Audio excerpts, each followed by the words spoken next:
Good evening, everybody. On behalf of the Bombay Management Association, this is Professor Mani welcoming you to the HR convention in the digital format this year. As all of us are aware, we have attended 5 very interesting discussion-based sessions of this HR convention, which has been so ably anchored by our program director, Mr. Yogi Sriram. I'm delighted to welcome on all your behalf in our midst two industry leaders in the HR profession representing two most respected organizations of the country. From the Tata Group, the Taj Group of Hotels is Dr. P.V. Ramanamurthy, who is the Executive Vice President, Human Resources. And we have Mr. Venkatesh from the RPG Group, who not only heads the human resource function, but also sits on the board of RPG. Two very seasoned HR professionals. Between them, we can easily see about 50 years of core HR experience. Of course, today, we are going to discuss about purpose, values, and how the HR function can facilitate these to make organizations more effective, more successful. As always, Yogi Sriram, our program director, will facilitate the discussions.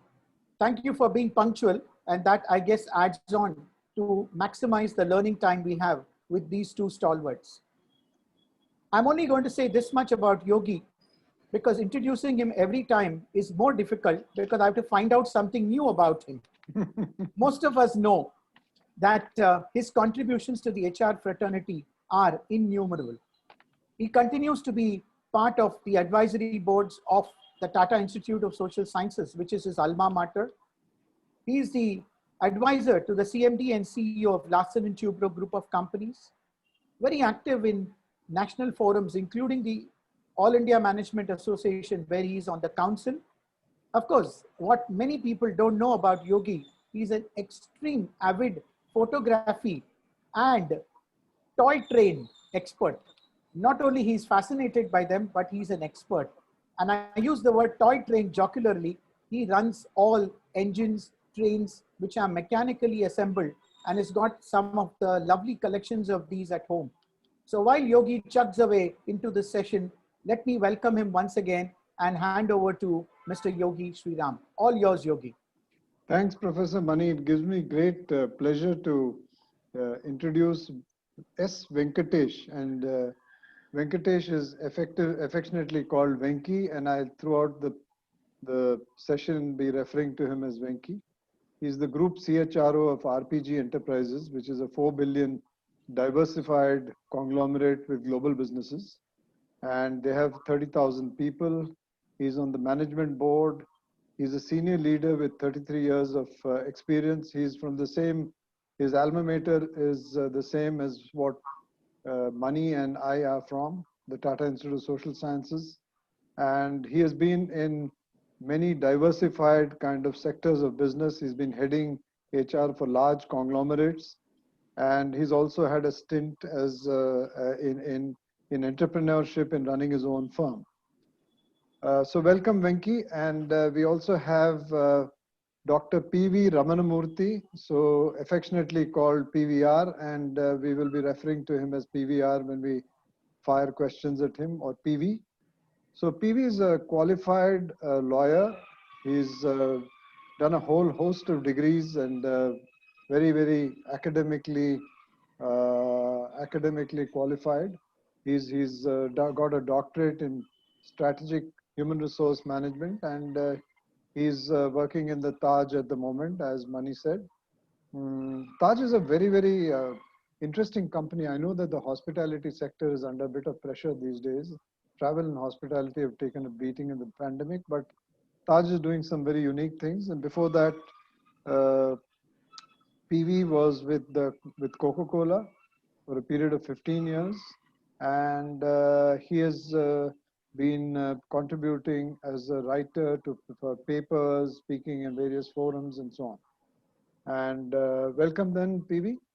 So actually, the way we're going to structure this session, if it's okay with both of you and the audience, there are two parts. One is the value drivers. How do we select a value driver? Because while we talk about performance appraisals in organizations, the performance themes are what are most important, because from the performance theme, which is the value driver, the performance KRAs cascade. Now, somebody may have EBITDA, somebody may have PAT, another firm may have revenues, another firm may have order intake, or a firm may have growth. So some thoughts to start off with: how do your respective firms select their value drivers? Is it around customers? Is it around other stakeholders? Is it around monetary figures? Is it an amalgam of both? Maybe PV, you can start and then we'll go to Venki. Yeah. First of all, thank you very much, Yogi and Professor Mani, for having me on this panel. It's a privilege and an honor to join this panel and have our opinions discussed. I think when it comes to my organization, Taj or Indian Hotels, which is part of Tata conglomerate, I think we are very, very lucky. Many organizations would have a sort of a confusion. I'm speaking out of my own experience. It is not any opinion or a judgment passed on any other organization. Yeah. There would be a sort of a confusion around as to what are the value drivers. But when it comes to Tata's, I think you know it, and most of us are aware of it. As Jamsetji, when he started Tata Group, he said something. I think that it remains in the minds of everybody at Tata Group. He said something like, "Community is not just another stakeholder; it is the very purpose of our existence." He just not, it is not just a saying, a good quote, or something which is to inspire the employees and other stakeholders in the organization. It has been lived by people generation after generation. That's the beauty of Tata Group. Every company within the Tata fold has been living this value of giving back to the community. We all know that, whatever profits we earn, the majority part goes to a trust, and that is being spent on the community.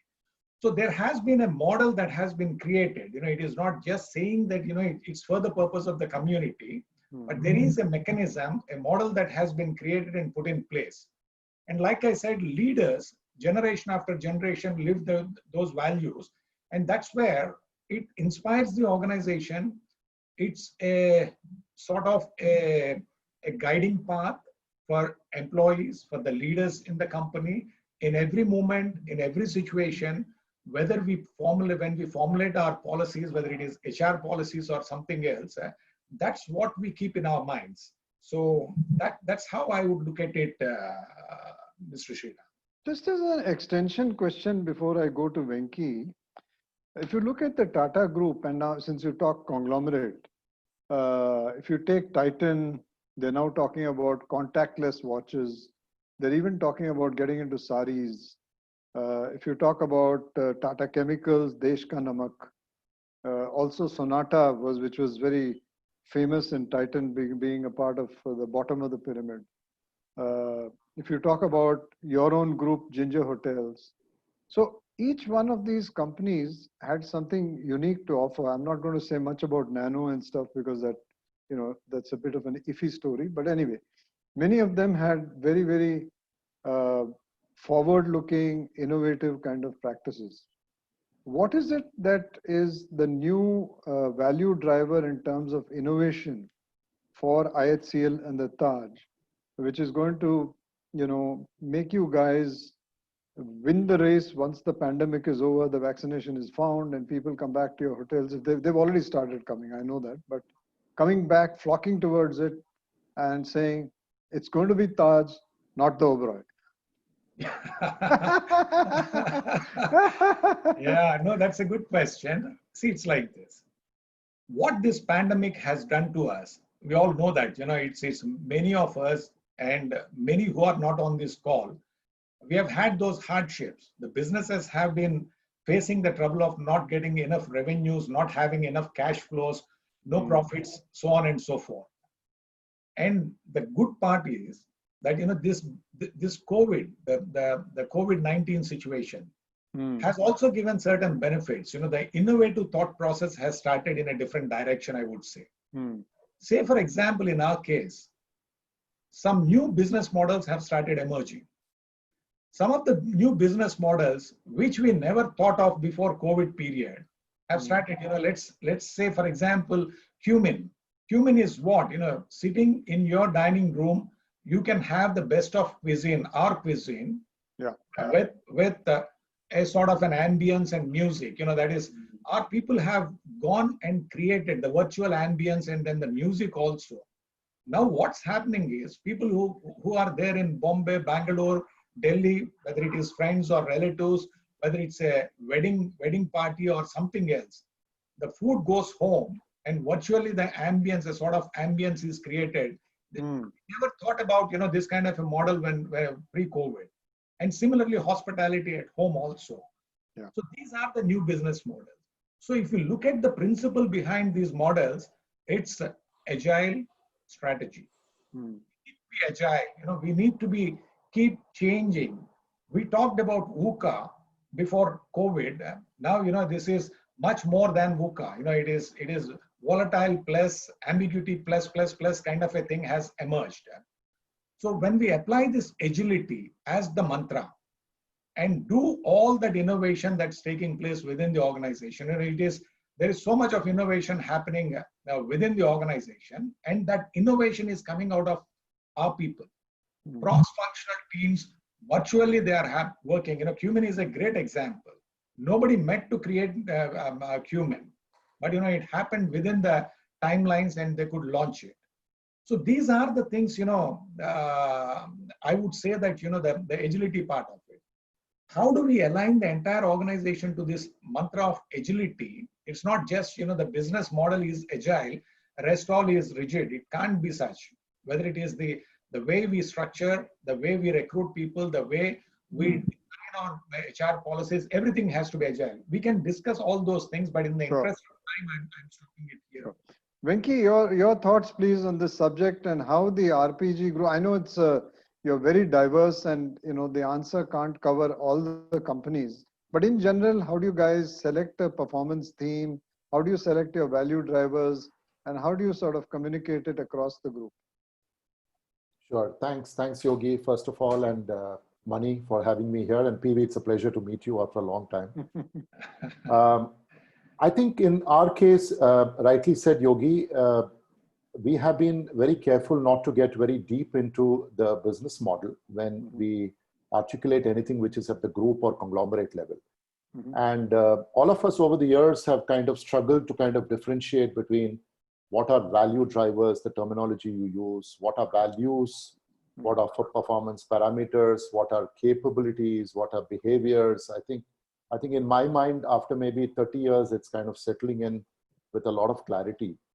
And what we did was about a few years back, we kind of revisited our group vision, right? And you can argue whether it is a vision, mission. We didn't do the purpose, and I'll explain why.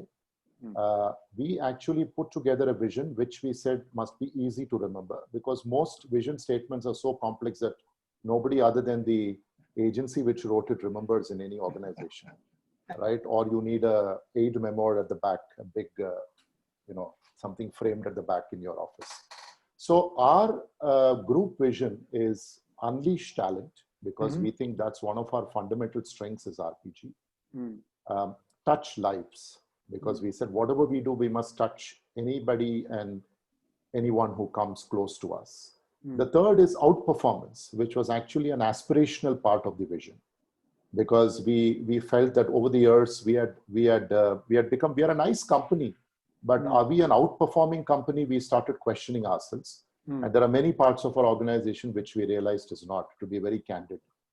And the last is be happy, and we put a smiley emoji in our vision statement. Probably the first company anywhere to have an emoji in their vision statement.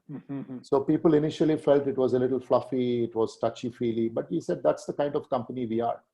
So we kind of put together, so this vision statement, most people in our company would recall, because it's fairly simple. It's got 4 parts to it. Now, when you say value drivers, I think there are multiple things which drive value in an organization. And some of the stuff, the hard stuff that you mentioned, like revenue or EBITDA or order intake or profits or anything which is to do with the growth of the business is always there. I mean, that's part of your performance management system. Everybody is measured at least 60-70% on that. But what we put as a foundation is something pretty interesting. So the next thing that we did, because without the vision, we said we can't have an articulation of what is the RPG way. So we called it the RPG way. And that is a plus between RPG values and the RPG capability model. And mind you, all of this, Yogi, is at the group level.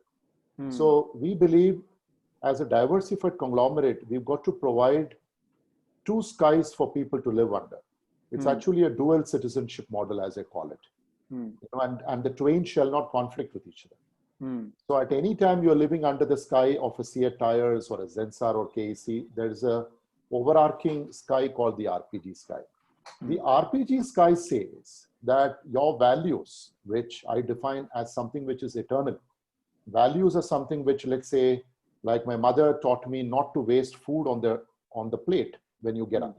Right now, you can make me the richest man in the world. You can kick me, you can torture me, but I will still not waste food on the table. So it's an ingrained value. So we said, what are our ingrained eternal values?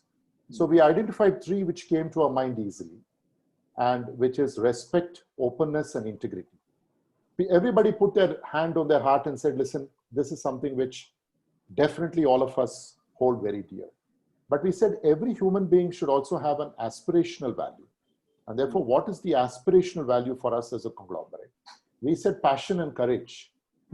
Because we realized that passion is something which we all speak about, but not 30,000 people don't necessarily display passion in any company. That's always one alpha male CEO or an alpha whatever, I'm not trying to be sexist here, somebody who's going around and waving the flag of the organization. But down the line, is everybody passionate about the organization like the CEO is? Quite doubtful in most companies. The other thing which we said is courage. If you go around and ask everybody, let's say the participants, is yours a courageous company? That answer is a tough one to answer. Because how courageous are you? And courage doesn't mean foolhardiness. Courage is being, taking calculated risks, being, growth oriented, and being able to drive your convictions through in the face of any opposition. Then this led to the RPG capability model, and I will not jump into this because everybody understands capability competency model. And lastly, what we've been able to do is the kind of icing on the cake we said for us is we need to have a corporate tagline, which is a simple tagline. And that is something which today, I can assure you there's so much work going around it, and we will make announcements soon. There's a corporate tagline called Hello Happiness. We said, what are we? We are not a $30 billion company. We are not the biggest company in any of our sectors, right?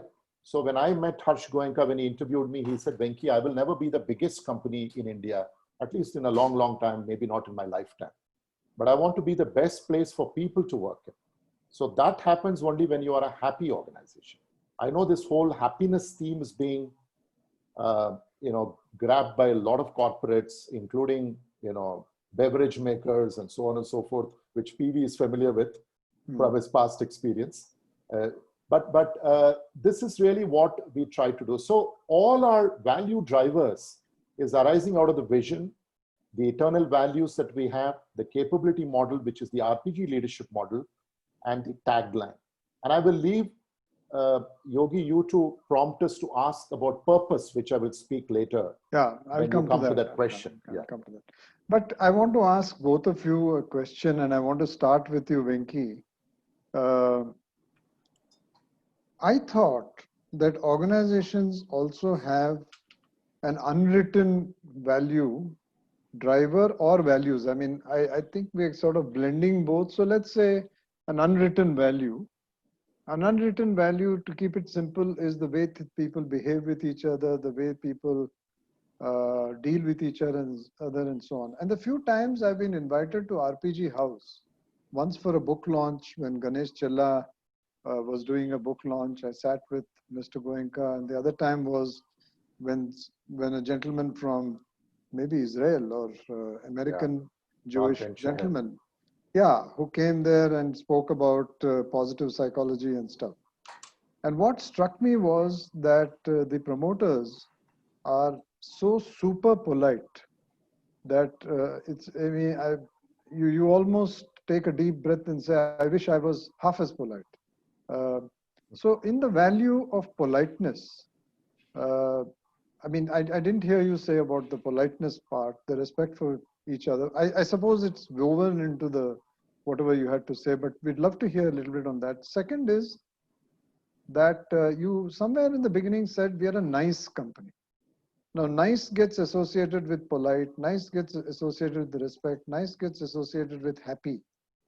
Where do you draw the balance between that killer instinct of trying to be a high achievement company versus the softer part, or the soft power, let's call it? Yeah. And then I'll go over to PV. No, it's a great question, and that's something which Yogi, we keep asking ourselves all the time. So when we go into a town hall, I usually pick up people who have come back to the group, and I ask them, why did you come back? And I think it's best that I illustrate this with an example. So people say, listen, I know Venki in RPG, I miss the culture. So I said, define culture to me. So they said, the culture is that I can walk into my manager's office or even call the chairman up on his mobile phone and ask him a question. And I know that I will get a polite and an honest answer. Yeah. I may not get the answer I want, but I will get an honest answer. And that to me is very important, because I've been to places where I don't necessarily experience that. So how do we balance the, so I think you don't have to be a rude company or a brusque company or a harsh company just because you are an outperforming company. I think what we've defined is that, yes, we need all this niceness and politeness and culture and all of that.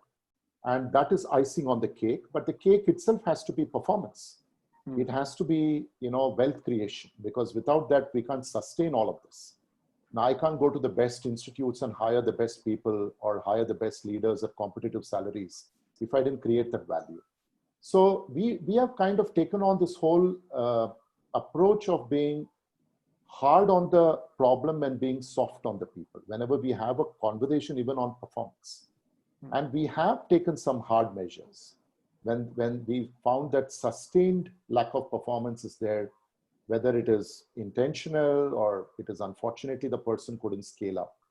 But it has been our last resort to reach that conclusion. For example, if we have to separate somebody, before we gave a long rope. So you identify long rope with us, you identify polite conversation with us, not harsh language.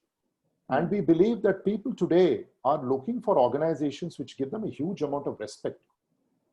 10, 15 years back, I think everybody wanted to work for behemoths, large corporations. I don't find today's generation necessarily wanting to put a 10 billion or a 20 billion tag on their nameplate or on their curriculum vitae.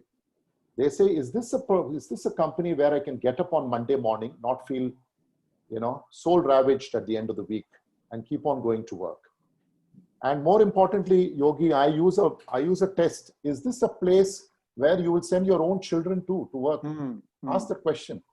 There are a lot of organizations which are feared, but is that a place where you want your son or daughter to go and work? So we have this outperformance in our vision statement, and we are working hard on it. Have we achieved a lot of success in being a good, nice company and yet delivering outperformance? The answer is it's work in progress, to be very honest. Yeah, not harsh is the bipolar opposite of your promoter's name. So that's a good one. It's been used before. Oh, I thought it was original. No, sorry, it's been used before. Yeah. PV. Thanks. Yeah. Yes. Taj and IHCL also has its own set of unwritten values.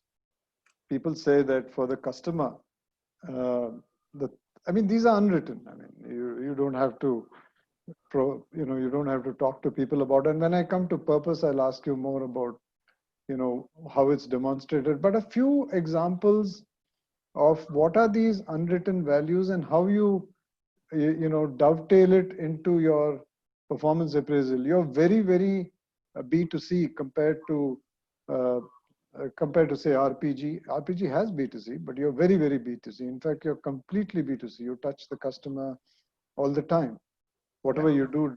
So what are those unwritten values and how have they formed over 100 years plus? Yeah, 116 years plus.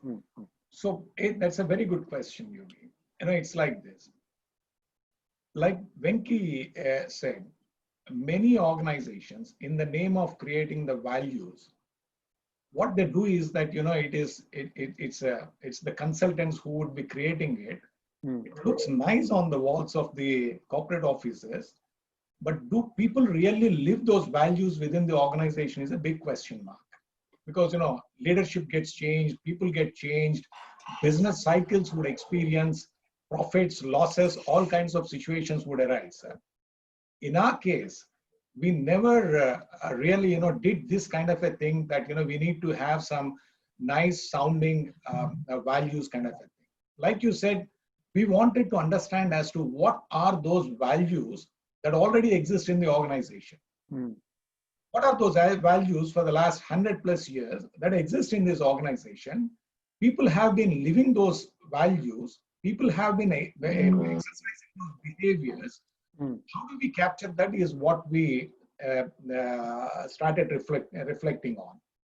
That's where, after a lot of discussions, debates, and engagement with people internally, and also engagement with our customers and various other stakeholders, we thought that trust, awareness, and joy, it stands for TAJ also, TAJ, trust, awareness, and joy. We thought that these are the three values which people have been living already. We don't have to come up with something, and try to experience with those values and put those things in a forcible manner. And also when it comes to, I'll talk about trust, awareness, and joy, and how are we integrating that into our performance management system, like you talked about it. Yeah. The other aspect is you talked about the politeness. Again, in hospitality, politeness is it's needed. It's whichever company runs the hotel industry. So in our case, there is, because of the values, what I talked about earlier, because of those values, there is a sort of an inspiration, and you would experience down the line that humility. Humility exists across levels within the organization, is my experience. Having joined from some other organization, a multinational, American multinational. So what do we do with this humility? Our leadership model talks about four aspects, four attributes. It is humility, humanity, humor, and hope. Oh, nice. It is a 4H model is what we call it.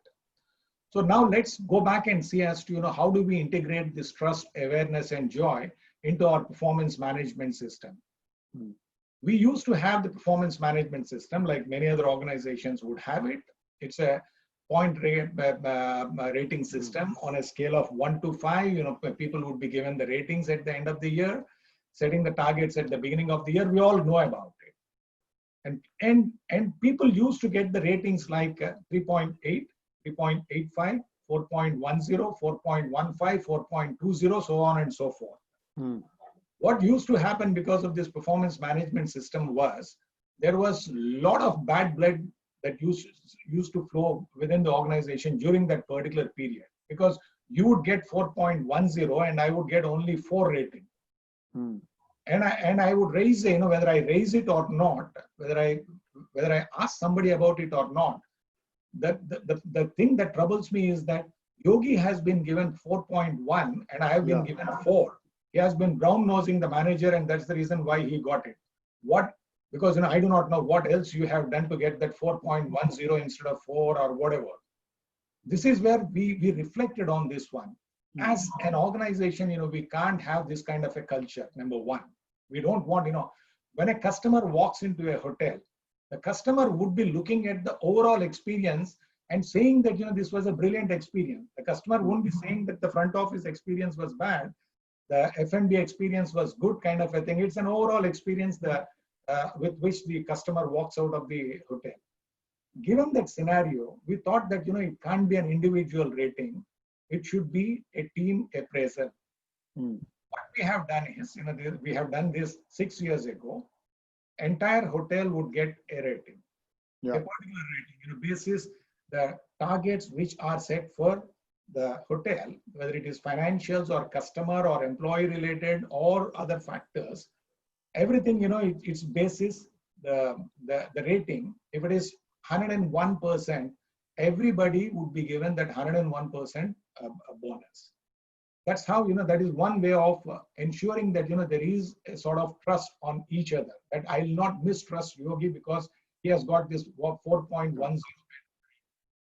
And it has been working very well. We have never seen any complaints about these aspects, employees fighting openly or indirectly about the performance ratings and all that. That is how we have integrated this one. The second thing which we do is that we also rate the behaviors, because behaviors are so much important for us.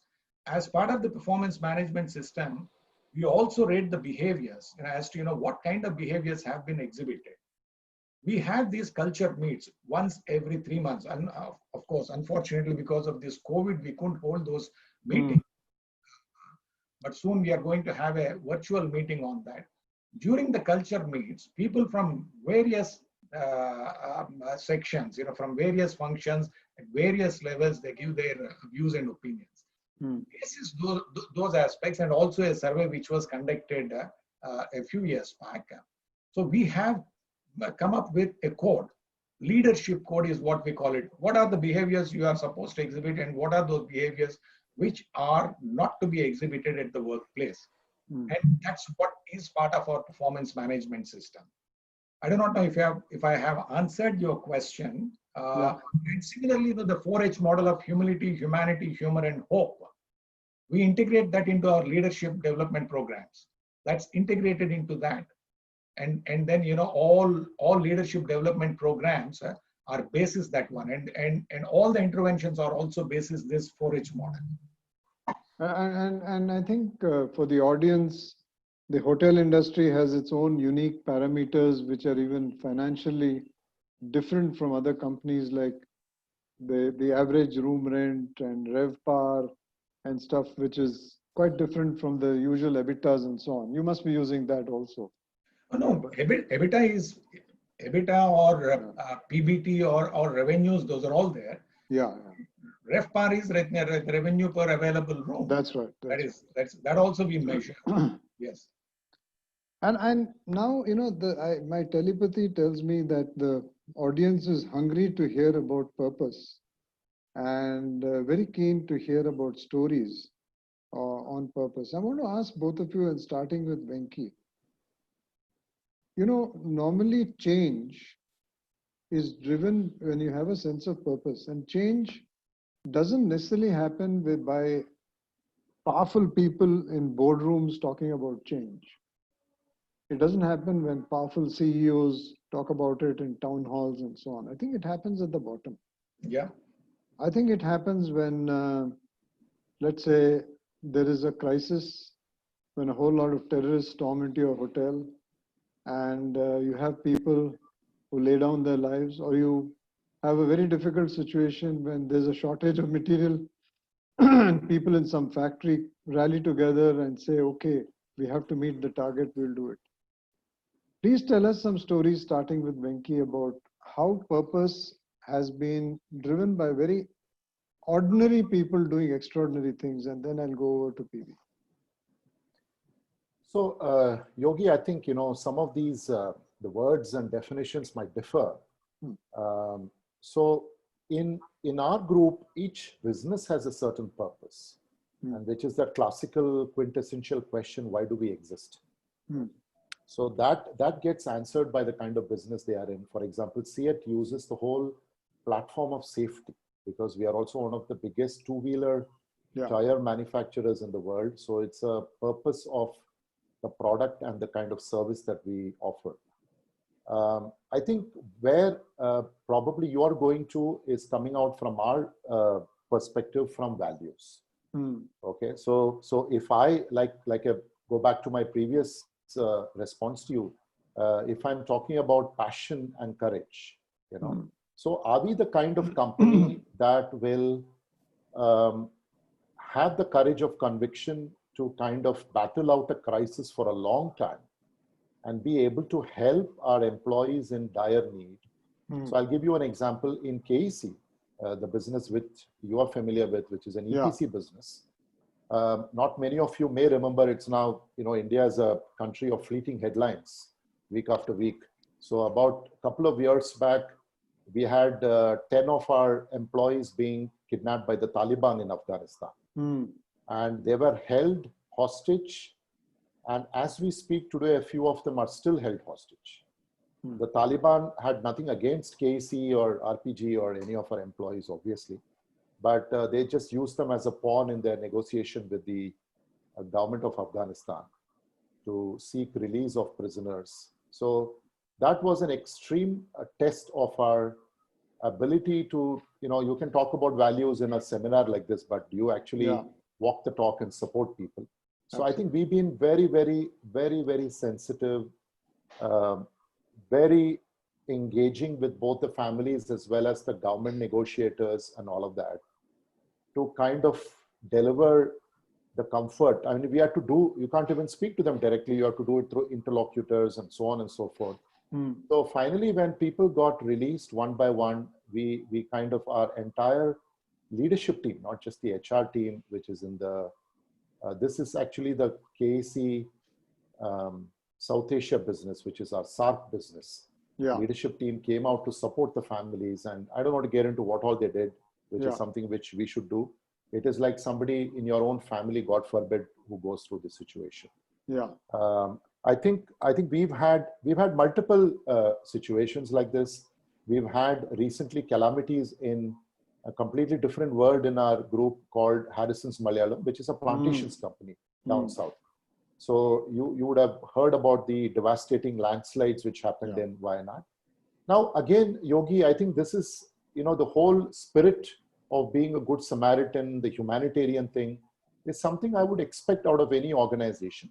But if you articulate respect, integrity, openness, and all of that, and you don't do anything, then it becomes hollow. And the next time you stand up in a town hall or the chairman speaks in a town hall, people will just walk away. I'm being a little dramatic here. So I think I'll stop here. Maybe PV can also add some examples. I don't want to go business after business and add examples. PV, the story about what happened a few years back, which was about a tale of valor, a tale which is, I mean, it became a Harvard Business School case, and no one's tired of hearing it over and over again. But if you can go through that and any other instances, including your STARS program, etc., about how the change happens with the housekeepers, with the concierges, with the front office people, etc.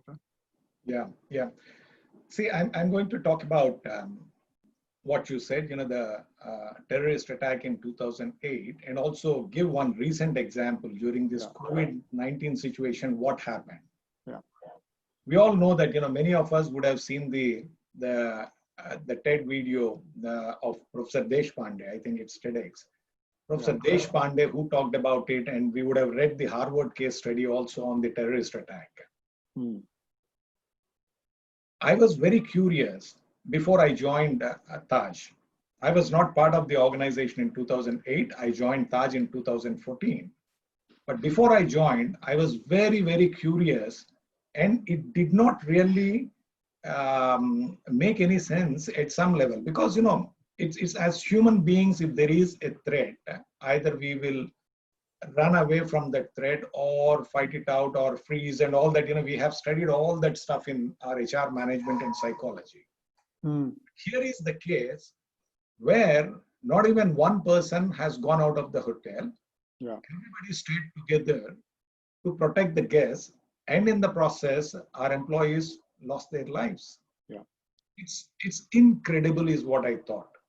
Mm. This is where, I think after I joined and whenever I had that opportunity, I kept on speaking with those employees who were there during that night and day, when the terrorist attack took place within the hotel. The only question I couldn't have asked a question directly saying that, why did you not run out? It is too disrespectful. Mm. I was just trying to understand as to, what exactly happened, what were you thinking at that point in time? What kind of thoughts came to you and what was your fear and all that? I'll not go into what exactly they all said, but one or two things came out very, very strongly. Employees, in their own sense, because, they were not so articulate, they were not trying to explain this, to market this as a propaganda. Many of the employees said one thing. They said something like, you know what? Everything in the hotel talks to us. Mm. I said, what do you mean? No, I'm true. All the pillars, the furniture, the utensils in the kitchen, they all talk to us and we also talk to them. Mm. Mm. Mm. I said, okay. And then the second thing they said was that they asked me a question saying that, if there is something happening at your home, would you run out of your home, leaving everybody else within the house? Right.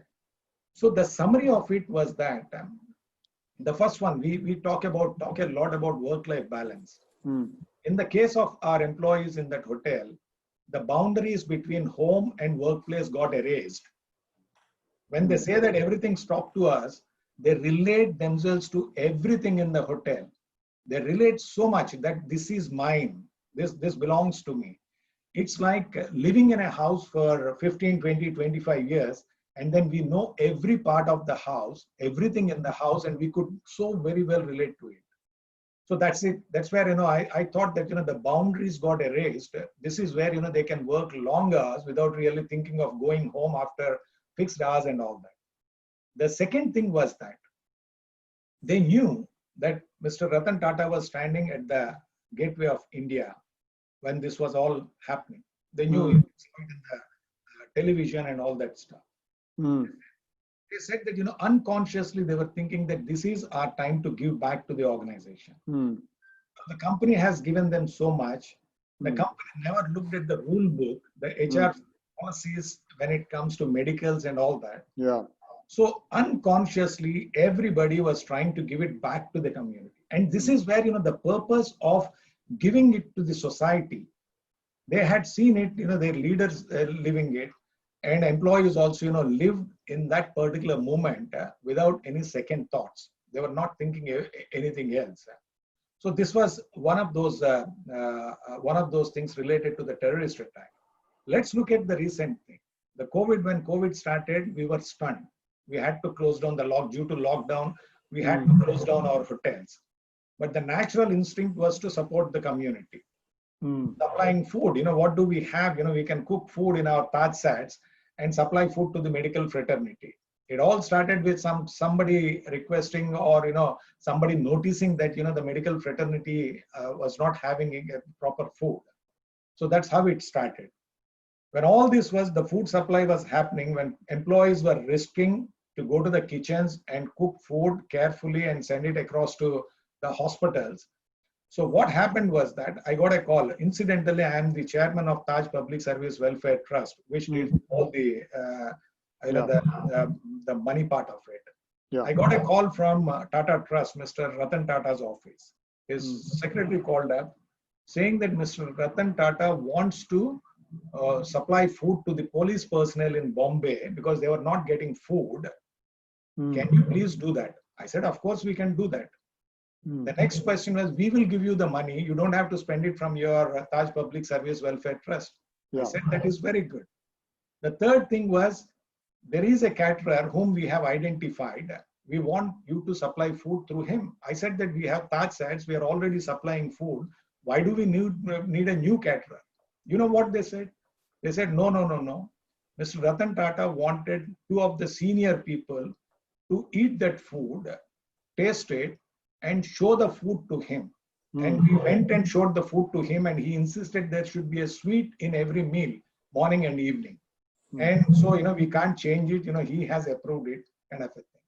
Imagine a person of his repute looking at the food and identifying that there should be a sweet for the police personnel. This is what inspires the entire organization. This is living the purpose of giving back to the society or living the values.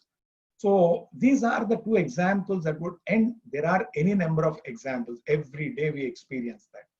Customers or guests writing about our employee behaviors and how they have gone beyond the call of duty and supported them. There are any number of, one full day is not enough to talk about those things. Hearing Yogi, both of you, sorry, Yogi, is there time for a couple of more examples, if you permit? Of course, I'm just coming to you for that. Yeah, okay. Hearing both of you on this subject of purpose, 2-3 things occur to me. One is it's contagious. Yes. If it's contagious, I mean, if that Josh spreads, whether it is RPG or whether it is IHCL, that Josh spreads. Second is it's very emotional. Huh? It's quite emotional. I mean, in spite of all the hard-nosed, shareholder value and stuff, I think both you guys are talking about stuff like happiness. You're talking about customer being, first being, served before anything else, service before self, all that. How do you balance operational efficiency with this emotional thing? Is there any built-in conflict between left and right brain? Any stories about that, and any way that you, while doing the right brain, you also don't lose your eye on the left side, or the left side of operational efficiency and so on? Venki, you can start, please. Yeah, no, thanks. I was wanting to speak a little about this, and also, Please. the current phase is really bringing all our values to the forefront, right? And testing our true metal. It's easy to speak about it when everything is flowing and the revenues are coming out of our coffers. So I think you are aware, you and I have spoken. But one of the things which we feel proud about, and which employees are feeling proud about, that we supported, is this whole migrant labor issue. KEC, being a construction company, at any time has got 30,000 people, and I know in L&T you must be having maybe 10 times that number or whatever. 120,000. 120,000. So the it's whole group. So we have 30,000 people, and I think most good corporates in this country, including KEC, have really been very supportive during this period. We didn't succumb. There were a lot of people who called us and said, "Listen, do you know this Supreme Court judgment? You don't have to pay them salary for the period when they can come back to work. When it is unlawful, you don't have to pay." So there was a lot of these technical debates.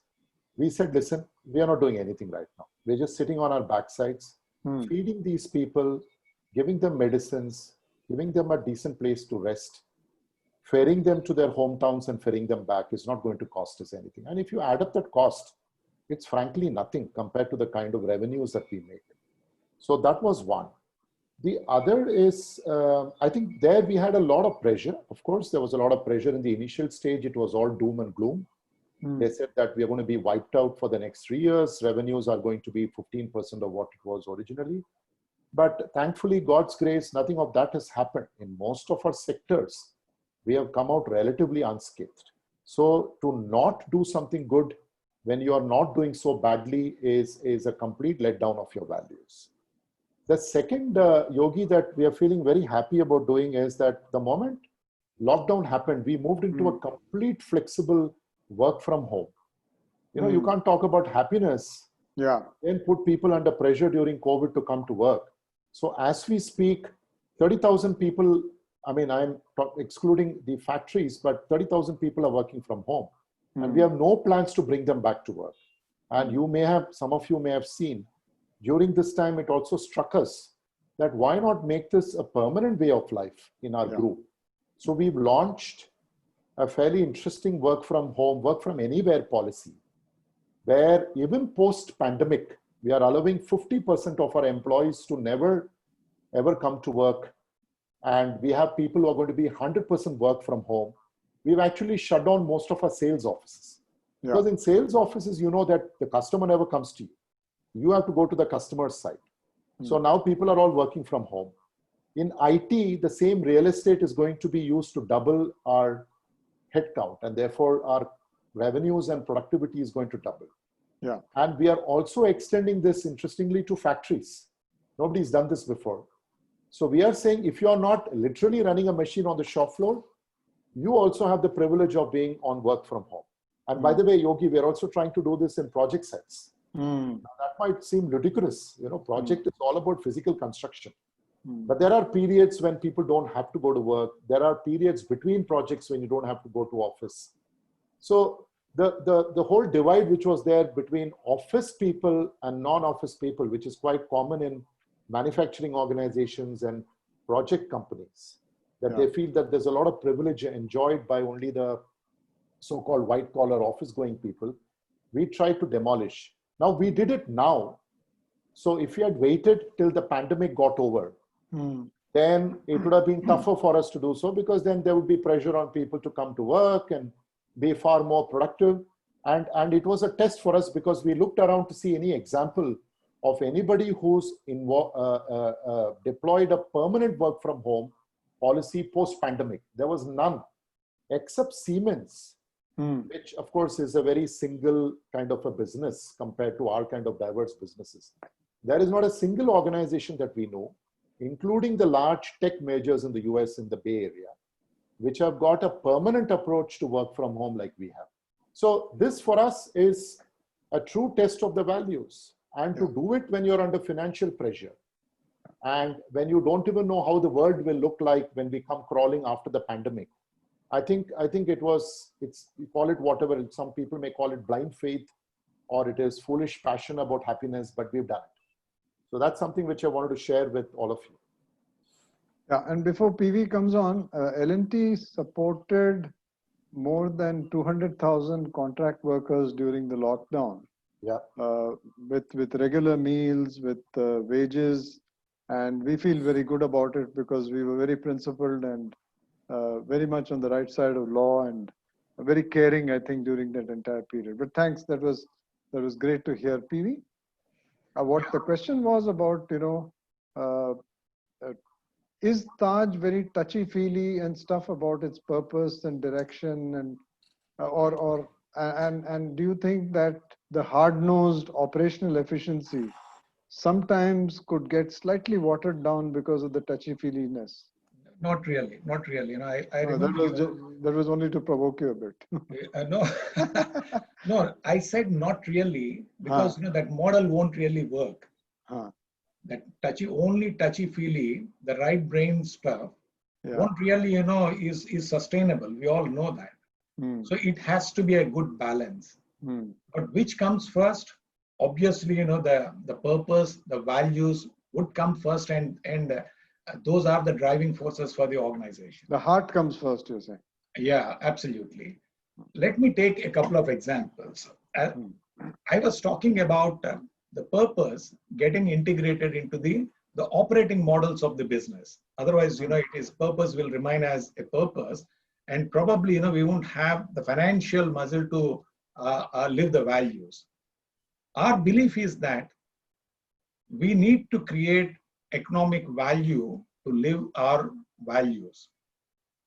To live our values, we need to create economic value. To give back to the society, we need to generate that economic value. That's what. And how do we integrate? Let me take a step back and go back to my previous organization, Coca-Cola. Venki rightly mentioned about the beverage organization. We all know that, it talks about happiness. And what do they do? That happiness got integrated into the strategy. If they sponsor a FIFA World Cup, it is not that, they are just like that doing it. There is business which is generated because of FIFA World Cup. Would it get a smile on the faces of people because of the football? Yes, of course.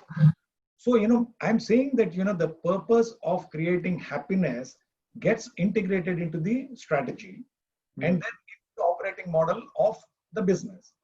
Let's come to Taj. Taj, when we wanted to sit down and look at our strategy, that's where, when we wanted to make this balance of financials as well as the right brain stuff of living the values.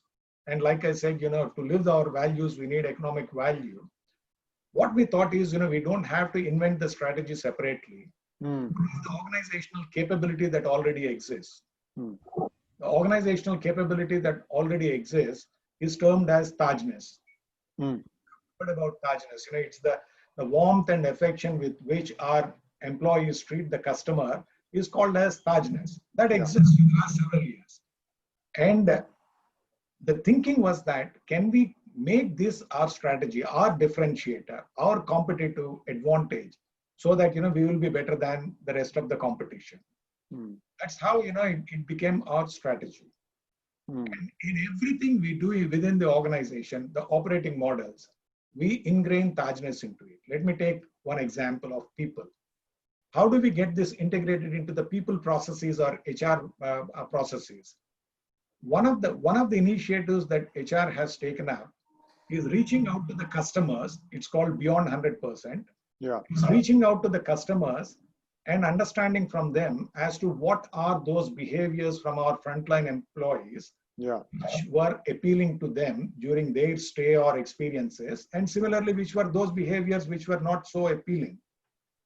The customers talk about it's a continuous process. The customers speak about various instances. They say that, look, we all had a marriage, relatives from various parts of the globe came down, and even without asking for it, your employees took care of all the children, and all the adults had a great time, a great reunion kind of a thing. What we do, we convert this into a capsule module. Our own employees enact in those situations. We create those videos. We train up our learning and development specialists in the hotels. We train up our CTDs, the Certified Taj Departmental Trainers, and then we train up all the employees down the line. So this is where what the customer's feedback is that goes back into our behavioral part. This is how, Tajness is, it becomes the strategy, and also it becomes the operating model in everything we do. So that's how I look at it, the balance between right brain and left brain, or the financials and living the values.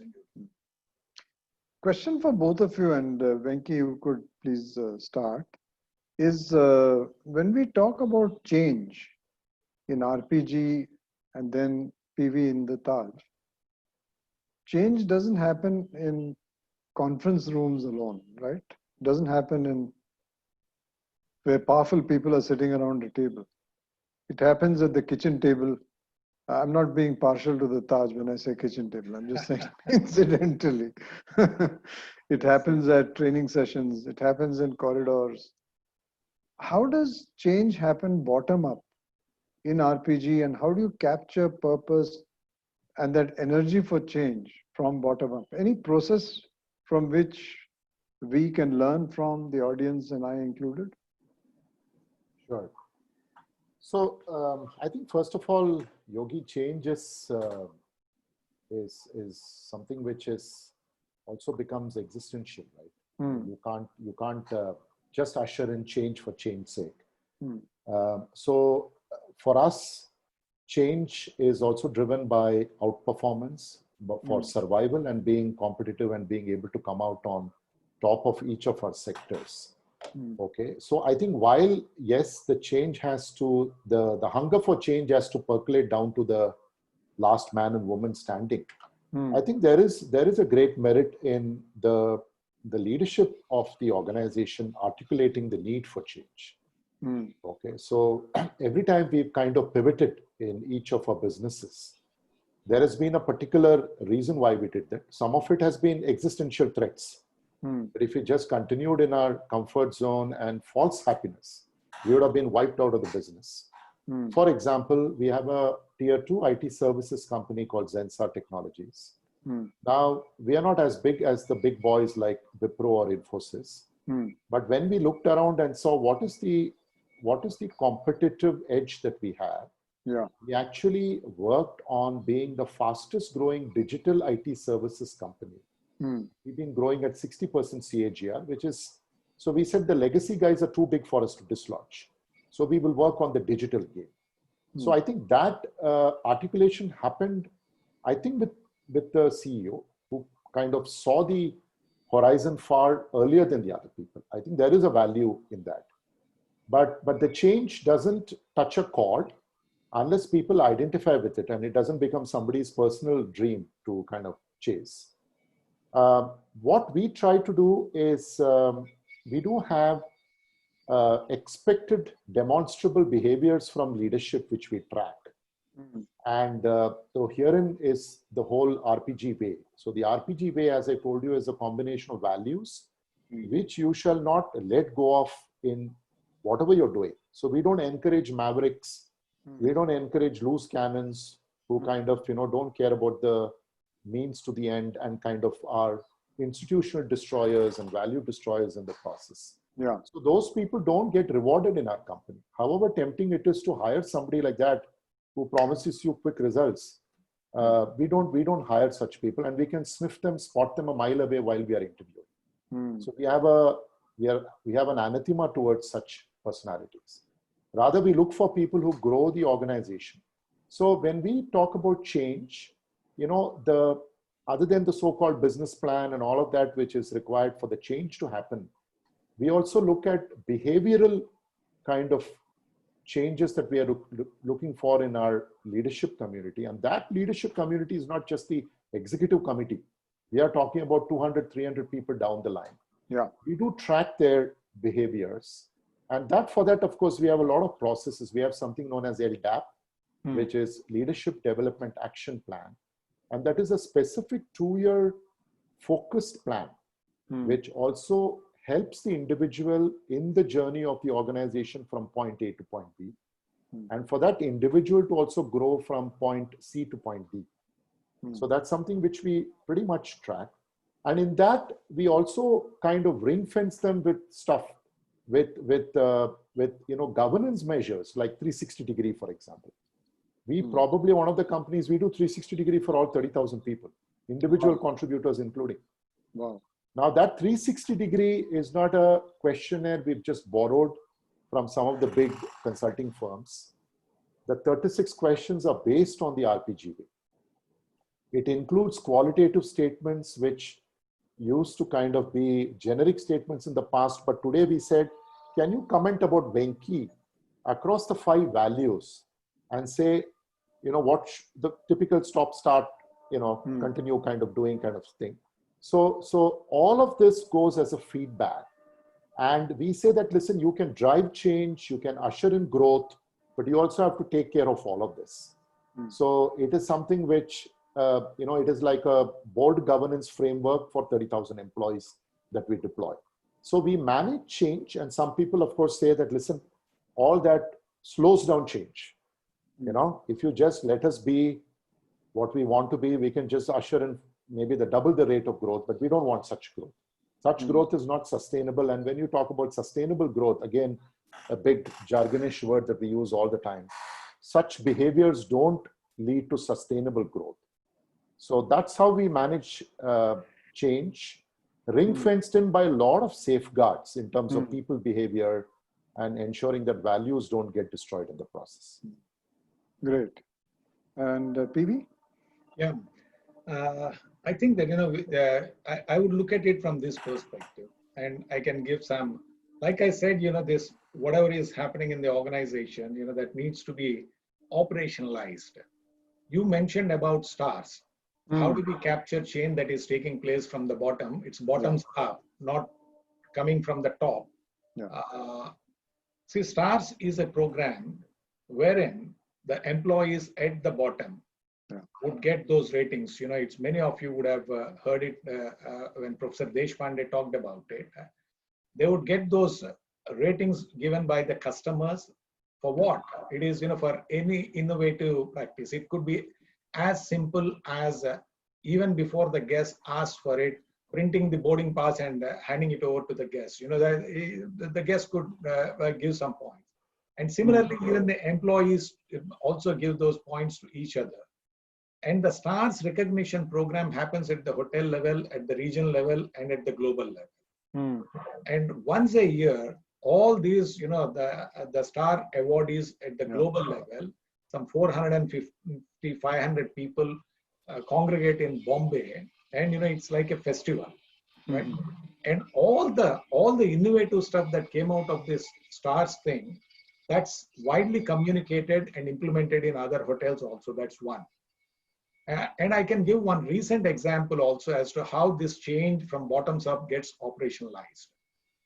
During one of our cross-functional team discussions, one of the employees said that every time the towel in the bathroom is folded, folding it X number of inches would take time. He said that, what is this folding exactly as per that inches? They said, as per the standard operating processes, SOPs, we need to fold the towel and some 6 inches or whatever, I do not remember, that it should be exactly that. And then you can place it on the rack. We were surprised. We thought that, what crazy stuff is that? The customer wouldn't bother whether it is 5 inches or 6 inches fold, whether it is neatly packed there or not is what the customer would probably see. Then what we did was, it is like you said, it is a 100-plus-year-old company. There would be hierarchy that would be setting in. What we did was, we thought of revisiting the SOPs. And SOPs means, whether it is in housekeeping or food and beverage or front office, there are hundreds of SOPs which are written down, and people got trained up on that. We got cross-functional teams from the bottom. It is bottoms up. They worked on each and every SOP. And some of the things which came out of it was, we got surprised. If the store gets closed at 9 o'clock in the evening, and if they run out of whiskey, for example, in some hotels, they used to get some 4 or 5 signatures physically before they go to the store and get a few bottles of whiskey and all that. So they changed all that. They simplified it, looking at the customer centricity as the philosophy. The customer should not suffer, and the values of trust, awareness, and joy. If we don't trust each other, so then what are we really talking about it in terms of these values? So this is how the values, the purpose is integrated not just into the strategy of Tajness, like I talked about it earlier, even into the operating procedures as well. That's how it's all these things are totally integrated in the organization. Yeah. I'd like to just, you, all these thoughts are a recipe for a fantastic cake. And before I hand over to Mani, because it's now what, 11 minutes past 5 and we need time for questions. It's a very, very nice cake that's got baked. And I just wanted to add some icing on top of the cake for all of us to think about this weekend. A quote from Desmond Tutu: "Don't raise your voice, improve your argument." I thought it's an interesting value for companies, executives, managers, leaders to follow.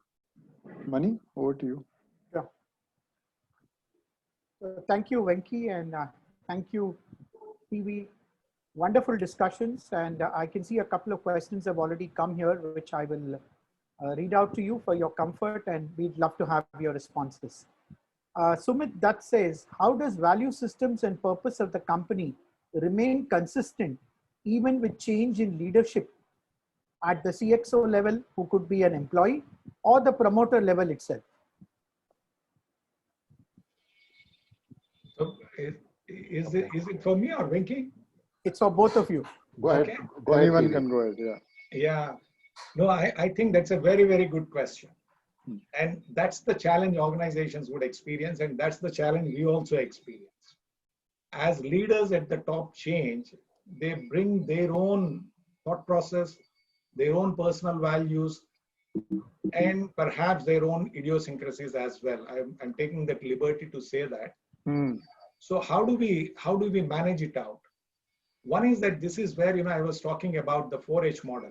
How do you integrate the leadership approach into your own leadership model. Even before you take people in, understanding whether their personal value system fits into the organizational values and the purpose, what we are trying to achieve at the organization level, that's the first and foremost step, even before we get the leader. If we are biased towards financials, the left brain, forgetting about the purpose and values of the organization, the values could go for a toss. And if you are only looking at the purpose and values and not really focusing on the financials of the organization, the business acumen part of it, so then we are missing on the other thing. How do we look at the balance and get the right kind of people in? That is first thing. That's where again the kind of assessments. Let's say, for example, for our frontline people, basis this trust, awareness, and joy. One of the college students created an assessment tool. We assess all our frontline employees, including managers, basis this trust, awareness, joy assessment tool to understand whether do they have in it them or not fundamentally. The balance can be trained up, but if they don't have, if somebody is not humble, a very, very arrogant person for whatever is the reason, so then getting that person and training up that person won't really make sense. So I would say that how do we integrate these things again into our HR processes is the solution, so that when leaders change, these things won't really take a major dip. That's how I look at it, Professor. Sure. Venki, your take? So my take is slightly different. You see, what happens is that there are two types of companies typically. Any multinational is also, once upon a time, was started by a founder. There's no company which is born as an MNC listed on the New York Stock Exchange or NASDAQ. So the founder's vision and founder's mentality, I mean, there is a beautiful treatise on this by Bain Consultants called Zook. So I've actually written an article once, which is a satirical article saying fantastic founders and when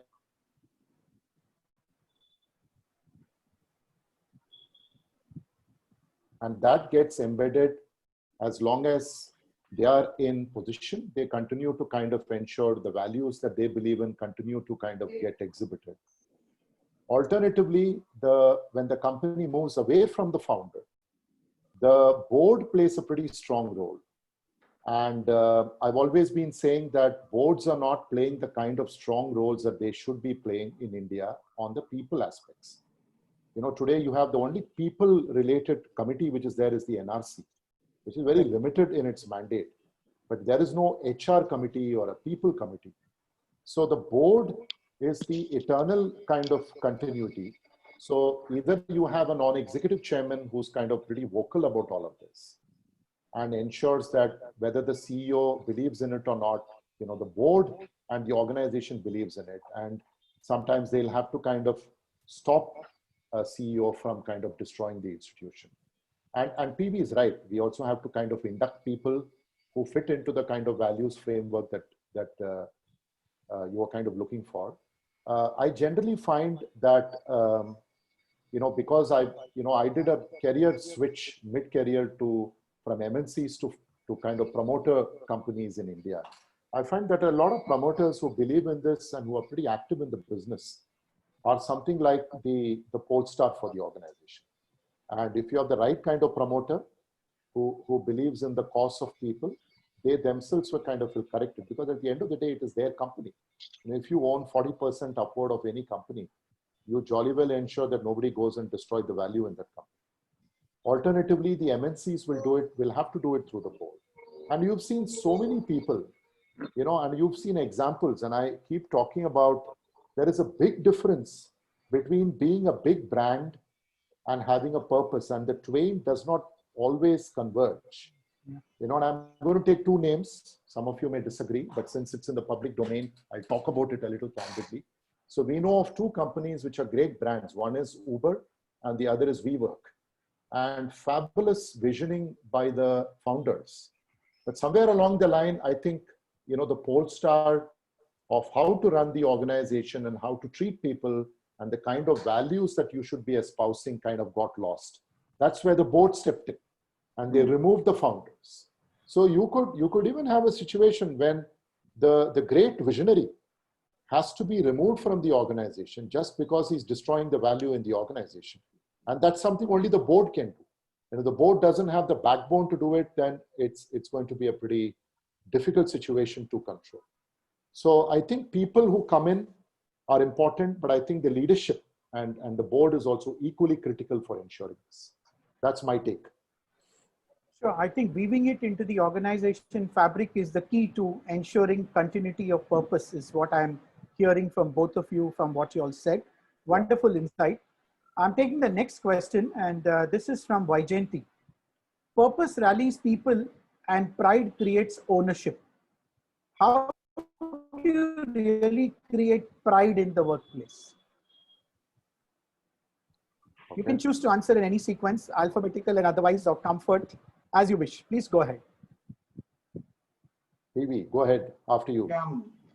No, I think the way I look at it, that's a good question, Vaijayanti. Thanks for asking that one.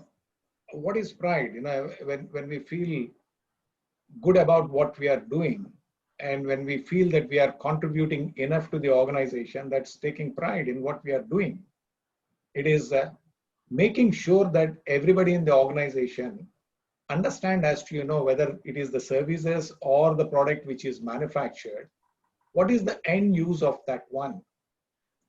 When we live the values or purpose, for example, or when we serve the customer in a particular manner, going beyond the call of duty,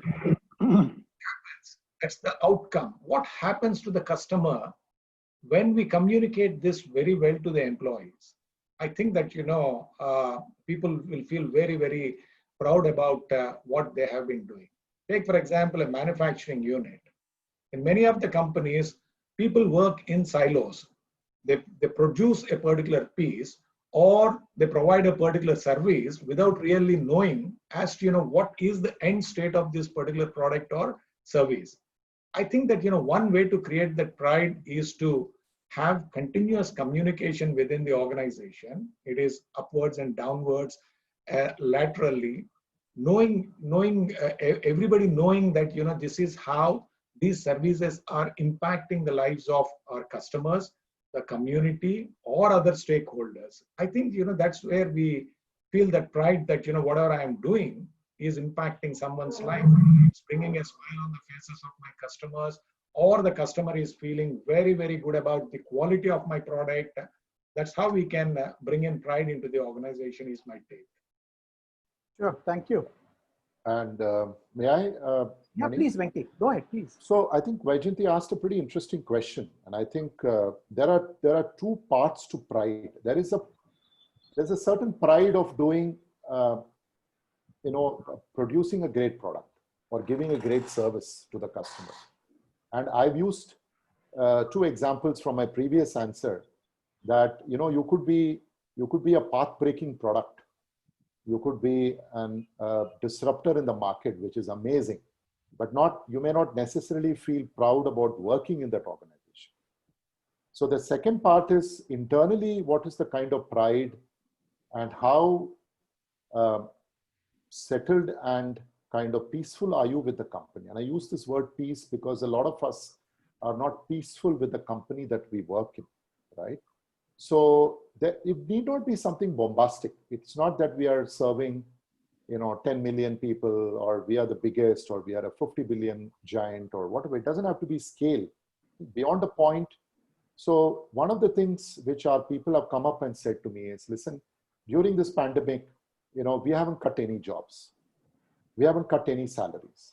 We paid last year's bonuses to all our employees. We made promotions. So they said, why are you promoting people? We said, promotion is futuristic. It's an investment for succession planning. Why would we shoot ourselves in the foot by not promoting people this year? And what do you save in that not promoting? So there are a lot of things that an organization can do, even in the pandemic. And I gave you the example of our work from anywhere permanent policy. It doesn't cost a dime. Everything doesn't cost money for you to make people happy. So I think, you know, when you create some of this comfort kind of situations, also it increases pride. Here is an organized, today people, in the current pandemic, people are just worried about preserving their jobs, not wanting to kind of lose the current salary that they are getting. Nobody's thinking about the world in 2030. Just go across any organization. That's the furthest away from anybody's mind. So you create a sense of pride when you feel the company has looked after you in the worst possible times. So pride comes out of the brand, but that brand may not necessarily reflect in a great working culture within the organization. So there are two different things. There's a lot of companies who are only focused on customer, but not on employees. And that also, I think, is not a sustainable kind of a situation. It will come back to bite you. And the other part of pride is what you do internally to keep people, simply put, proud of their organization. Absolutely. We have with us Mr. Narayan, who is the President, Human Resources and Legal for the Raymond Group. I'm sure all of us know him. Mr. Narayan, would you like to make an observation and ask your question also? I think it has been a very, very interesting discussion. And what I heard from both Venki and PV is something which is many organizations are struggling even today to live. Values were articulated many years back, and over the period of time, times have changed. And organizations have grown, context has changed, customers have changed. So given a context like this, how do organizations really keep in times and keep contemporary with values? And also then, the whole purpose, ultimately organizations continue to believe their purpose of existence is something which is fundamental to business. But do organizations change purpose? And do the leadership therefore keep changing their purpose? And how does the interplay between values and purpose finally translate for a customer? Venki, you'd like to begin? Okay. Now that's a tough question, Mr. Narayan, but let me attempt to answer it. I think values don't change or shouldn't change. I think I'll start with that. I think it's eternal. What I hold as values personally as an individual, I'm not willing to compromise that in any situation. And we've all faced very difficult situations when our value systems have been tested.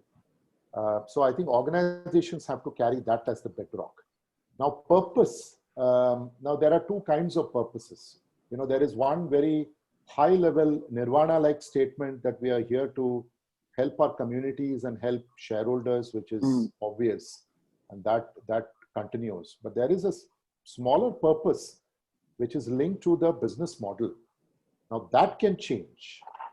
That can change depending upon the kind of disruption that you will face in an organization, in your industry, in your sector.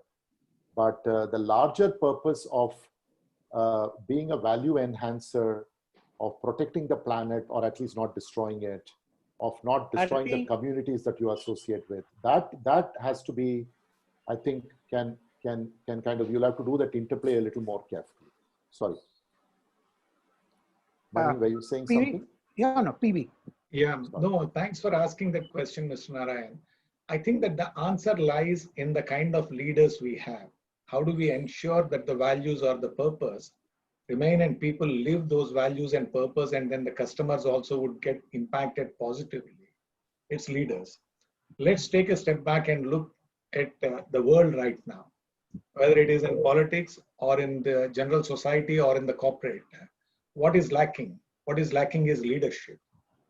Leadership, while so much of research has been done on leadership, so much of literature has been produced, organizations still suffer from lack of leadership. We all know that, we are not talking about position. A CEO may not be a leader. He is just a position holder. A CHRO may not be a real leader. He is just a position holder in that role. So the organizations will have to integrate the purpose and values into their leadership models and groom their future leaders. That is, a few organizations have done it very well. And again, I'll talk from my own experience.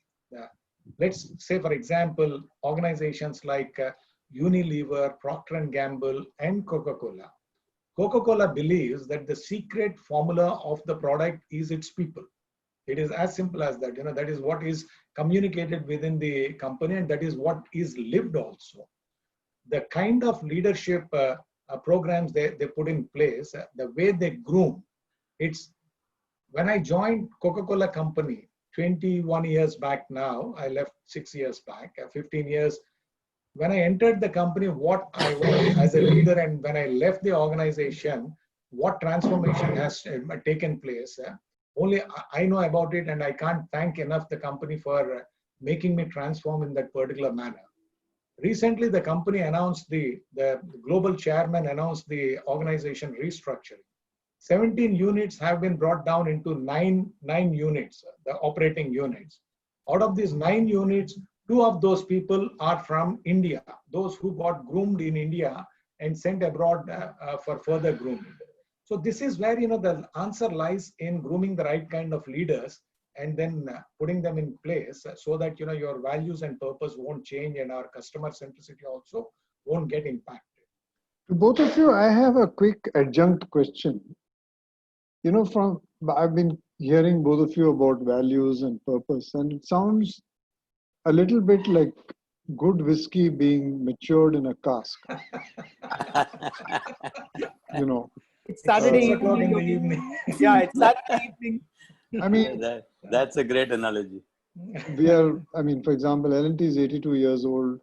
So the values have flowed from generation to generation. RPG is also a very old company with lots of values.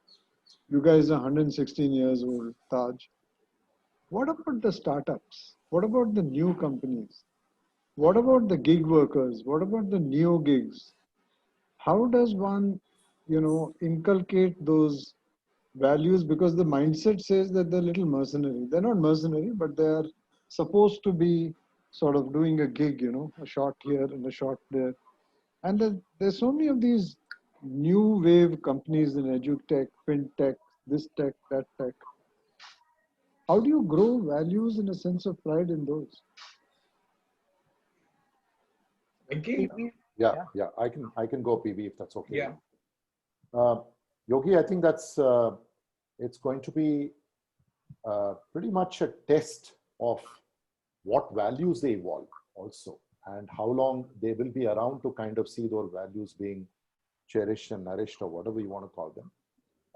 So there's a lot of their time is spent around initially getting the business model right, because when I was an entrepreneur, I did work as a fund side HR advisor to a few private equity firms. I worked closely with these entrepreneurs, and it's very interesting to understand their mind. And we used to do a specific leadership capability model to assess quality of entrepreneurs who used to come to us for funding. Now, there are people, so all founders don't come with, they are not supermen or superwomen, right? So they will first come with a great idea. So the starting point is not about being a great values organization, about getting a great business model, which will be a disruptor in the market, and obviously revenues, profit, market share is the primary motive. But along the line, they also kind of start crystallizing their thoughts about the kind of company that they want to be, right?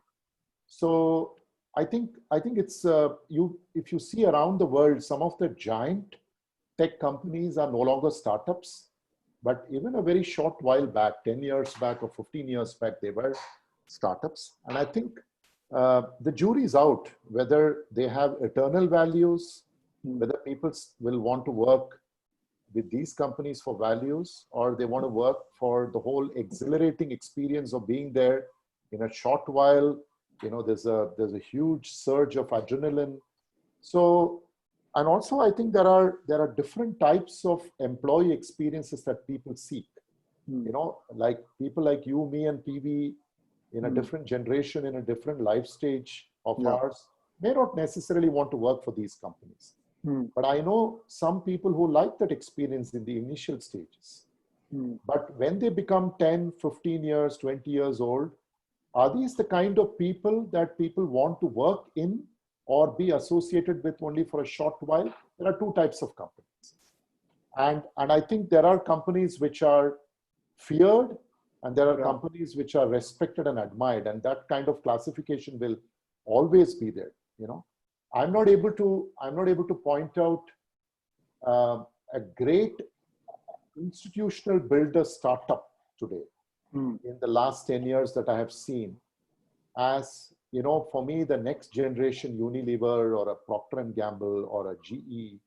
I think it's a cauldron which is getting stirred and things are evolving. Very difficult to kind of predict at this stage. But when people, when you have a certain, when you cross a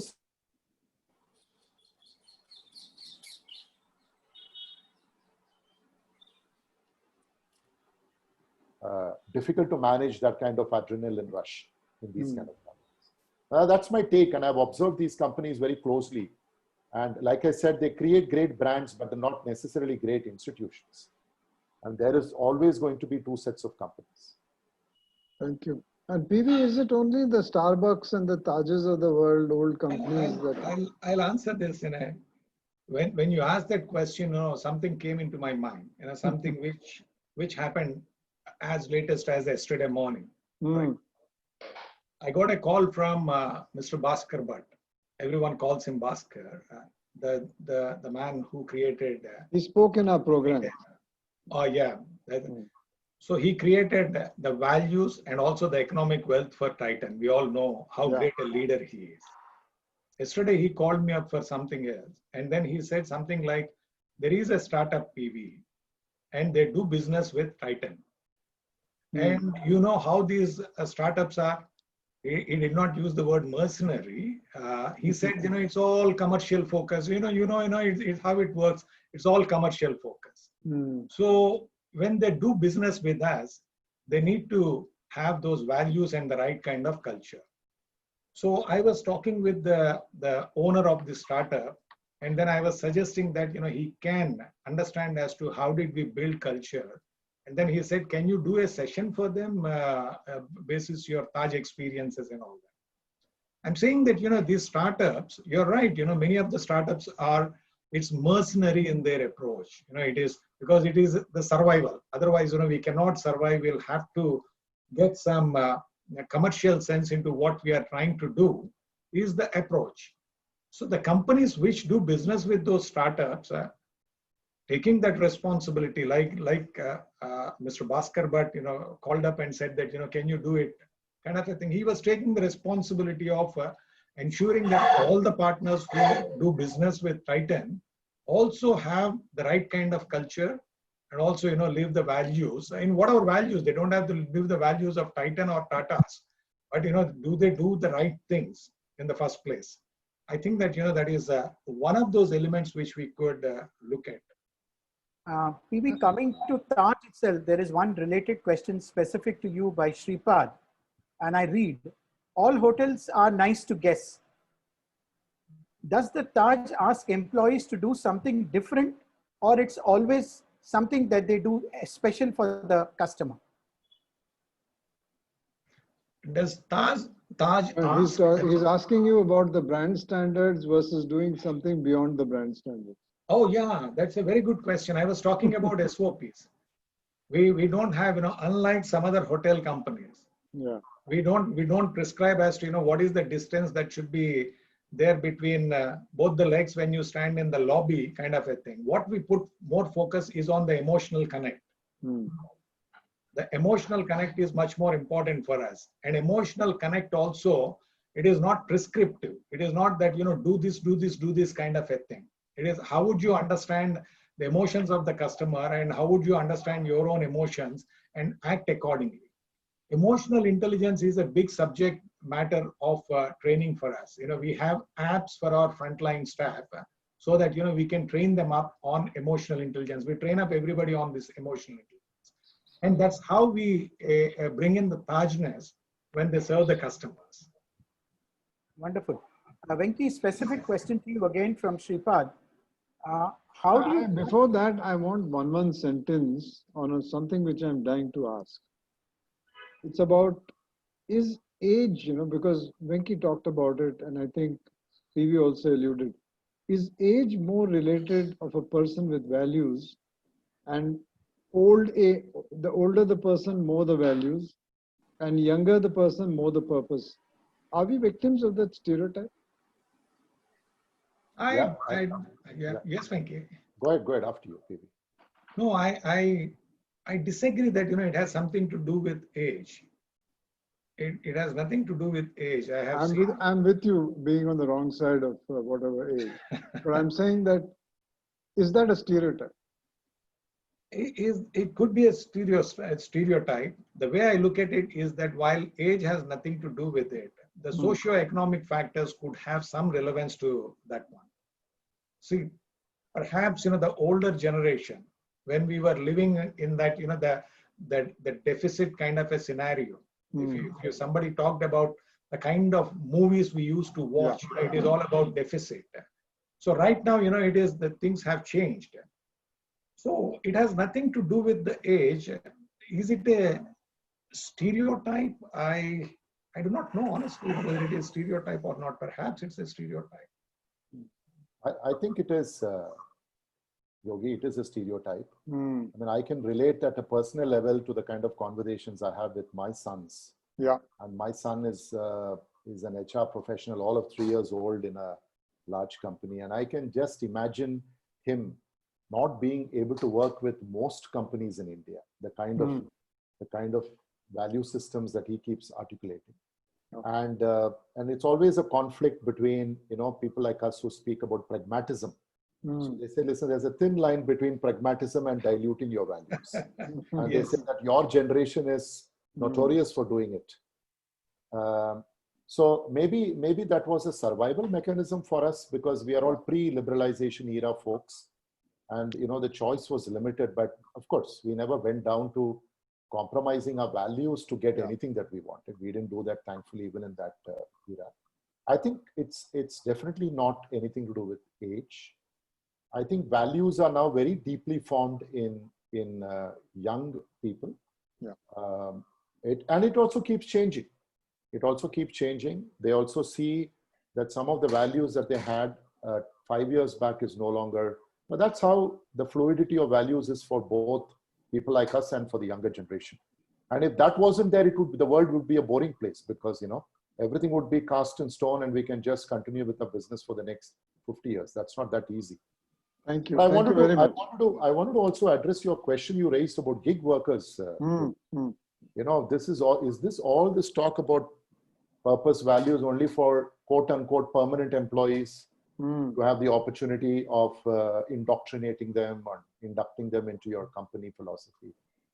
I think gig workers today have their own value systems, and they're very clear about the kind of companies they want to associate with. Yeah. I was a gig worker myself for 4.5 years. I could have called myself whatever, strategic HR advisory or whatever, big sounding words, but I was a gig worker. I didn't work for any one company. I worked with multiple organizations as their HR advisor. But I didn't want to touch some companies in India because I felt their value systems didn't match mine. And young gig workers are continuously doing that. They would rather work for a purpose-driven discotheque than for a great conglomerate which doesn't espouse values in public. And that you can say is foolish idealism, but that's how they are. And they think sleep well better at night than us because they espouse that kind of belief. In fact, the question that Deepak had for you, Venki, was related to values, and it's a very specific question. How do you track whether customer-facing behavior is in consonance with the values of your organization? I think, the customers tell us whether they like the behavior. And I think, many of our businesses other than CEAT are really B2B businesses. And we do get direct feedback from customers, and we do have a way of tracking whether many of them were in line or away from. So how do we do it? We speak to customers. We get feedback from large, for example, conglomerates with whom we do a lot of work in our IT services. Our customers in infrastructure are large utility companies. And there are very, very structured ways of deriving feedback. I mean, I'm going beyond the normal CSAT and index marking and all of that. We also track qualitative behavior. In fact, we've been debating for a long time whether we should bring in into our 360-degree process also customer feedback. But then we find that just complicates the whole analysis.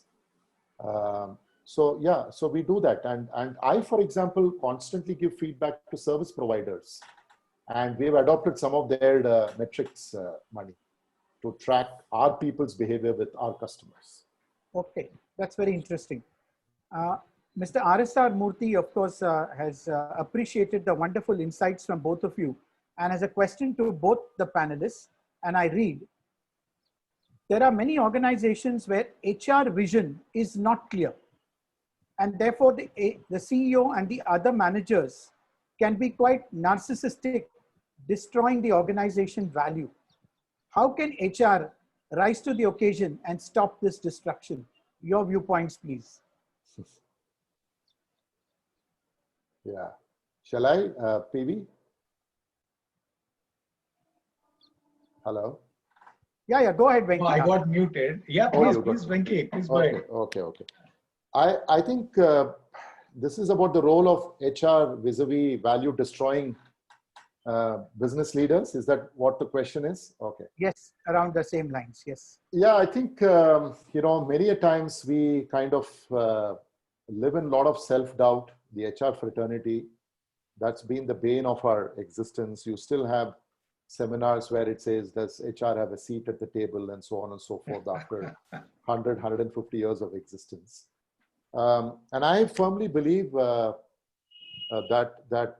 we must not let go of the primary purpose for which HR is there. I think, let's ask that question. What's the purpose for which you exist as an HR professional in the company? And I think if you do not, and I'm probably old-fashioned, but I do believe in this whole employee champion model. I think, that gives purpose to me. Now, I know there could be some people around the table who can say it's old-fashioned, it's something which Dave Ulrich proposed, but we all practice it all the time. So if you do not espouse the costs of people and ensure that, people's existence is not mired by irrational behavior or worse, abusive behavior or value destroying behavior by CEOs. I think people will not, first of all, believe that you have a purpose. And I think the answer is a pretty obvious one. I think the answer is yes, HR must be far more forceful and courageous. In fact, the reason why we put courage in our values, one of our aspirational values is exactly this. And it's not just HR vis-a-vis others. It's also people who are dealing with customers. You may have pretty irrational, value-destroying customers who are seeking completely deviant behavior from you. And it's a tough one. You'll have to work for an organization which at some stage will get your back. If it doesn't, then it's a tough situation to be in. Sometimes we've all been faced with that situation. And, I think it's about believing in what you stand for and going through those unpleasant phases. And it gets sorted out at the end, but it's a far better life than not doing anything and letting everything get destroyed in front of your eyes. So at least that's been my personal experience. Yeah, sure. I think it's a very good question from Mr. Murthy. I did work for a few of the narcissists. It's because in a long career, you would end up working for some of those narcissists as well. And like the question was asked, they tried destroying the culture of the organization, knowingly or unknowingly. What's the role of HR in that? I just want to build on what Venki has said. Employee advocacy. Absolutely, there is no doubt about it. Like he said, Dave Ulrich talked about it, and we have been living on that. Just, if we enlarge that one, it's our fundamental purpose of our existence in the organization as HR people is to uphold the culture of the organization. It is employee advocacy also goes into that. It is, are we safeguarding the culture of the organization? Otherwise, if we look at our role as running some HR processes or compensation and benefits or whatever, consultants can very well do that. Probably, they can do a better job than us, plus or minus. So a consultant cannot really uphold the culture of an organization. An internal guy only would understand as to what exactly is happening in the organization. So that is fundamentally the role of HR. So given the fact that it is the CEO who is a narcissist trying to destroy the culture unknowingly, perhaps, I think Venki also talked about the boards, NRC and all that. HR people will have to reach out to various people above the CEO. In many cases, it should be the board, and highlight, again, how diplomatic, it all depends on the situation. It all depends on the kind of environment we are in.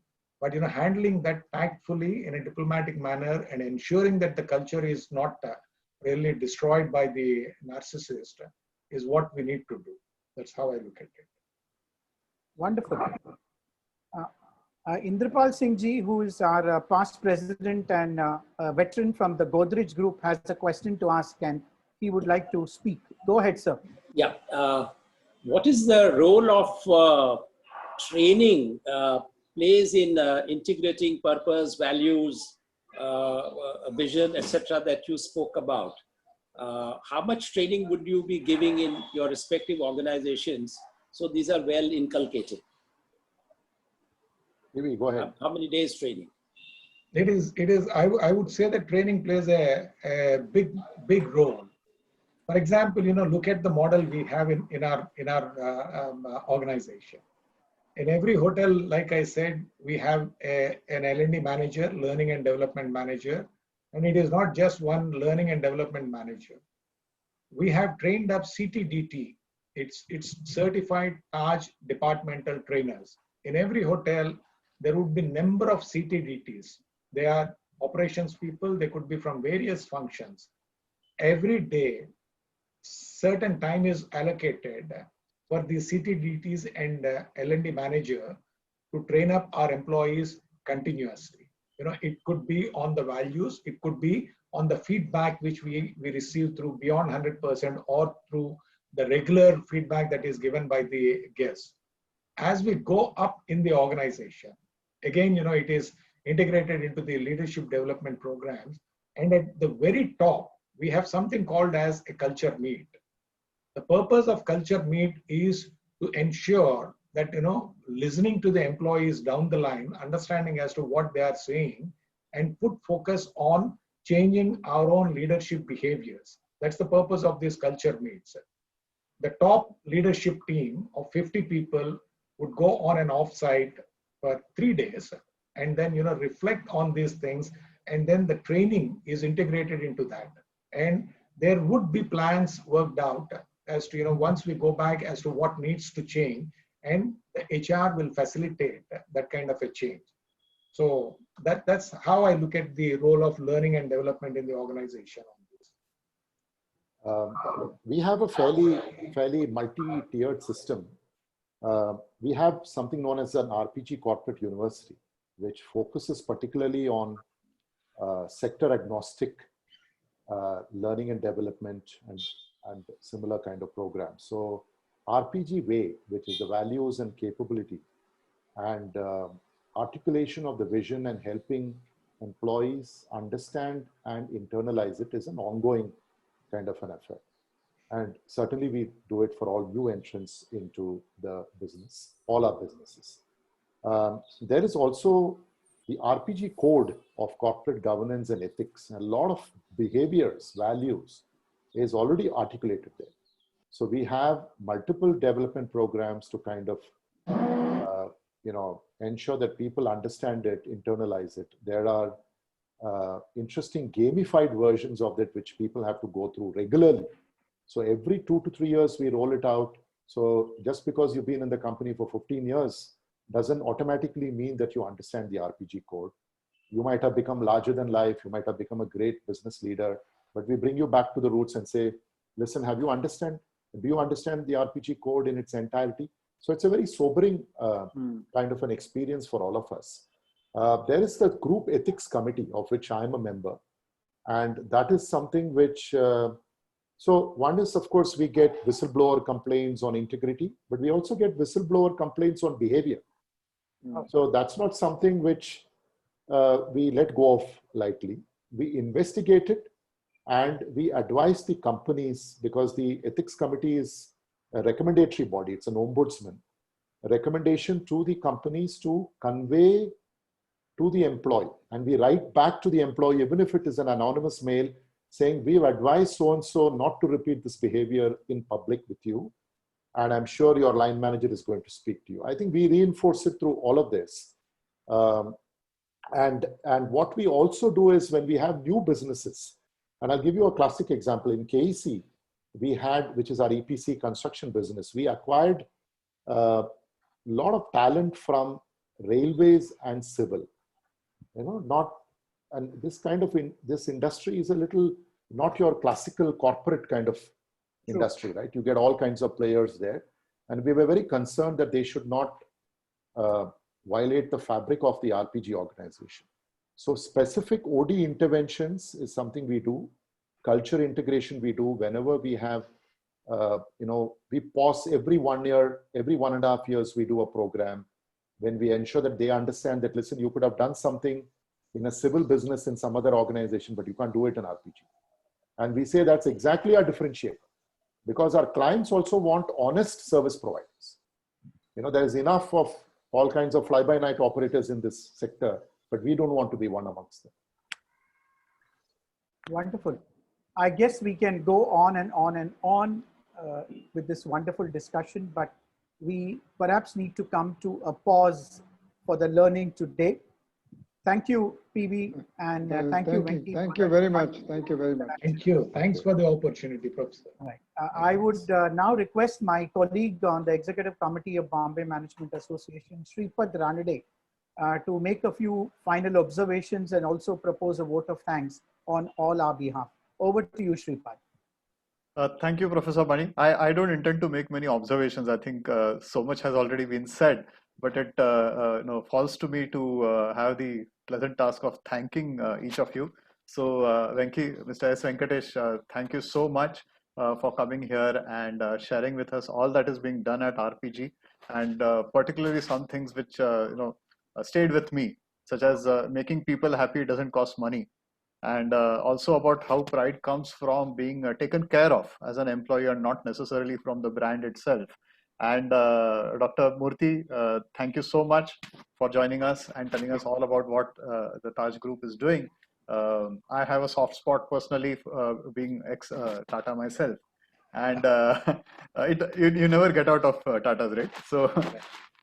And therefore, I connected to things you spoke about, where employees felt at home and the dissolving of the work-life balance in a positive manner, or that the employees felt that it was an opportunity to give back rather than a crisis that had befallen. And for both of you, thank you so much for pointing out that it's a false choice between effectiveness and happiness. It's not a choice; you can have both at the workplace. That's a great message for all of us to carry. And also, last but not the least, the role of HR in espousing culture and the cause of employees. So thank you really from Bombay Management Association for all of the insights that you have shared with us. Also thankful on behalf of BMA to Mr. Yogesh Sriram, who has so ably guided us and really convened the entire HR convention for us. And of course, my thanks go out to everyone who has attended today. And your attendance is what makes this a successful event. So thank you, everyone. Thank you. Thanks very much. Thanks, audience. Thanks, PV. Thanks, Venki. Let's have our group photograph, please. Everyone put on your videos. Let's have our group photograph so that we preserve this moment that we spent with PV, Venki, and Yogi on a Saturday evening when Yogi was broadly dropping hints what you should do after 6 months. Yes. All right. So may I request all the videos to go on, please? We have our efficient secretariat team who will do the honors. Lakshmi is getting ready. We have 2 screens, so please have some virtual patience. Was something we learned from our colleague Vaijayanti. So I keep repeating that when we need to emphasize to people, keep smiling for those 2 minutes when we capture this moment of togetherness. Over to you, Lakshmi. Everyone.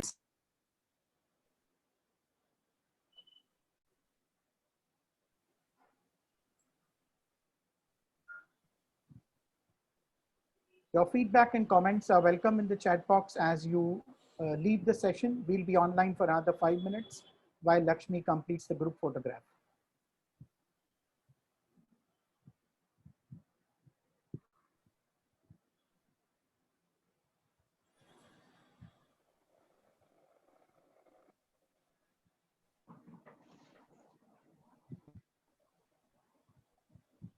They're done.